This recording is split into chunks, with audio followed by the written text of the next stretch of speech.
Greetings, Earthlings, and welcome back to 7th Street. Okay, baby, you want it this way. Well, it looks like Halloween's here, or maybe it's already passed. I have no idea when you're watching this. Anyway, it looks like we have time for one more Reference This Film episode before the end of October. We want to buy a ticket.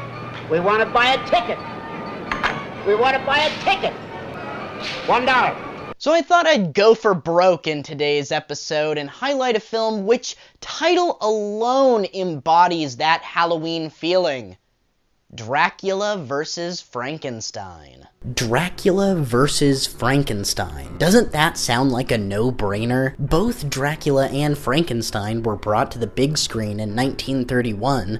These films were instant classics and made superstars of actors Boris Karloff and Bela Lugosi. Universal obviously saw potential in the idea of the Monster Mash movies. They shelled out such gems as Frankenstein Meets the Wolfman and House of Dracula, but unfortunately, we never got a Dracula vs. Frankenstein Royal Rumble. Well, that is not until 40 years later where we got not just one, but two Dracula vs. Frankenstein movies. That's right. In the early 70s, we got two Dracula vs. Frankenstein movies. But are they any good? Well, Dracula vs. Frankenstein 1970 has a badass cover. Incredible, isn't it? Yes, exactly that. Dracula vs. Frankenstein 1970 was originally titled Assignment Terror, and it stars Michael Rennie from The Day the Earth Stood Still. The movie is about a race of aliens who travel across the galaxy in hopes of taking over the Earth. Sounds like the perfect storyline for a movie called Dracula vs. Frankenstein. We are occupying the bodies of Earth people. Creatures of a planet much younger than ours. Their feelings and emotions are very strong. The aliens resurrect two dead scientists and use their knowledge to reanimate various Earth monsters, including the Wolfman, the Frankenstein monster, the Mummy, and Count Meerhoff, the vampire. Wait, the vampire isn't Dracula? Whose half-brained idea was this? Let's skip the BS and get right to the part that everybody's been waiting for. The showdown between the Frankenstein monster and Dracula. I mean, Count Meerhoff. Well, there isn't one. The Frankenstein monster and the vampire never actually fight. The movie ends with the Wolfman fighting the different monsters. Why did they retitle this movie Dracula vs. Frankenstein? It's not like there aren't other cool titles that would have fit the storyline, like The Wolfman vs. the Monsters.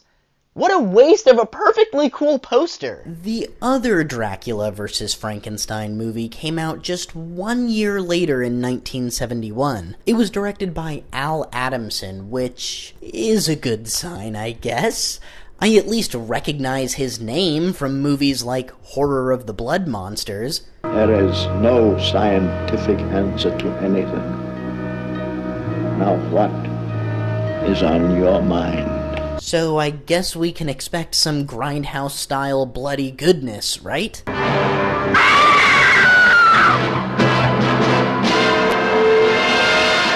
Yes! Okay, all the elements are there, so what's the movie actually like? Well, the story is a little confusing. We open on an axe murderer, played by Lon Chaney Jr., dismembering a few victims. We then abruptly cut to our main character, Judith, a nightclub singer. She travels light, so light it buckles our knees. Are we having fun here? Who's looking for her sister, who's recently disappeared in Venice, California. Axe murderer, perhaps? Or perhaps it was her rough-riding biker boyfriend, played by Russ Tamblyn. It's alright. I just knocked the pollen out of him. Or perhaps it was Dr. DeRay, played by the late great J. Carrol Naish, who is apparently a descendant of the Frankenstein family. You see, Dr. DeRay now runs a house of horrors in Venice Beach, and he performs various experiments on the victims of Lon Chaney Jr. I'm sure you're all wondering what Count Dracula has to do with this.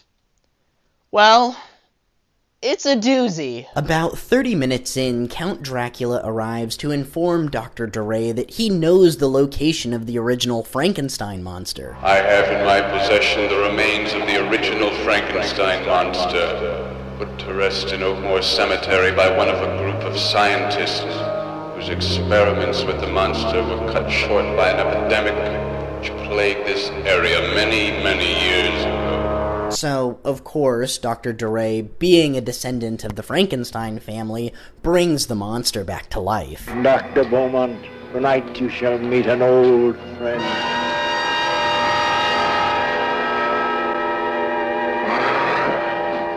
Let's cut the BS and get right to the chase. In the final 10 minutes of the film, the Frankenstein monster has a sudden change of heart, and he decides that he no longer wants to assist Dracula in his onslaught of women killing. So they duke it out. And it's pretty good. It's not amazing by any means, but at least it delivers on what it promised. Dracula is the clear winner of this movie, ripping off the monster's head and crushing it on the ground.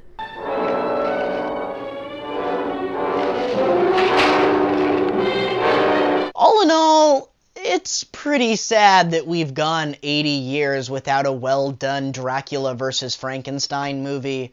But you never know. I mean, Universal is establishing their Dark Universe series, so maybe we'll get the faithful adaptation that we've all been waiting for.